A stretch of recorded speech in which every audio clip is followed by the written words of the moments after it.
Materi ini saya ambil dari kelompok 2, yaitu tentang model pembelajaran pemrosesan informasi.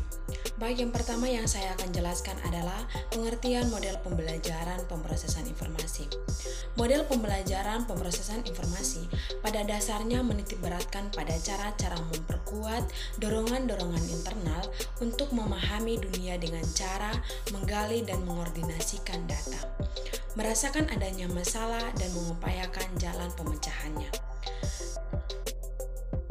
Menurut Robert Mngane, dalam rumusan 2014, dalam proses pembelajaran model pemrosesan informasi terdiri dari 8 fase, yaitu sebagai berikut. Yang pertama yaitu adalah motivasi, yang kedua pemahaman, yang ketiga pemerolehan, yang keempat penahanan, kelima ingatan kembali, keenam generalisasi, ketujuh perlakuan, kedelapan umpan balik. Baik, penjelasan yang berikut adalah dalam pemrosesan informasi pada masa kanak-kanak pertengahan dan akhir adalah mencakup memori, pemikiran, dan metakognisi. Adapun strategi efektif dalam meningkatkan keterampilan memori anak-anak adalah yaitu sebagai berikut. Yang pertama adalah menstimulasi anak untuk melakukan pencitraan bayangan. Yang kedua adalah memotivasi anak untuk meningkatkan sesuatu dengan memahami dan mengingatnya. Yang ketiga adalah ketika memberikan instruksi menggunakan bahasa yang signifikan. Penjelasan yang berikut adalah manfaat teori pemrosesan informasi. Manfaat teori pemrosesan informasi antara lain sebagai berikut. Yang pertama adalah membantu terjadinya proses pembelajaran sehingga individu mampu beradaptasi pada lingkungan yang selalu berubah.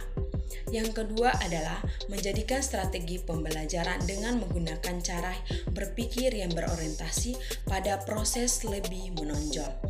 Yang ketiga adalah kapabilitas belajar dapat disajikan secara lengkap. Yang keempat atau yang terakhir adalah proses perbedaan individu terlayani. Nah, pembahasan yang berikut adalah hambatan teori pemrosesan informasi. Hambatan teori pemrosesan informasi antara lain yaitu sebagai berikut. Yang pertama, tidak semua individu mampu melatih memori secara maksimal. Yang kedua adalah proses internal yang tidak dapat diamati secara langsung.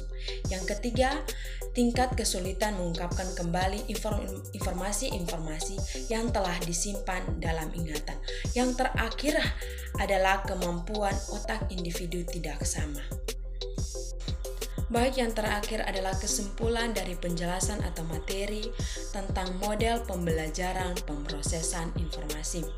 Kesimpulannya adalah, jadi di dalam proses pembelajaran pemrosesan informasi tersebut merujuk bagaimana cara atau menerima informasi stimulasi dari lingkungan atau mengorganisasi data, memecahkan masalah, menemukan konsep-konsep, serta menggunakan simbol-simbol verbal dan non-verbal.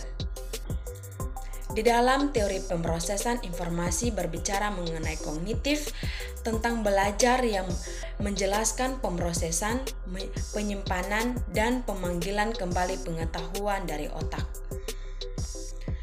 Dalam teori ini atau dalam teori model pembelajaran pemrosesan informasi menjelaskan bagaimana seseorang memperoleh sejumlah informasi dan dapat diingat dalam waktu yang begitu cukup lama.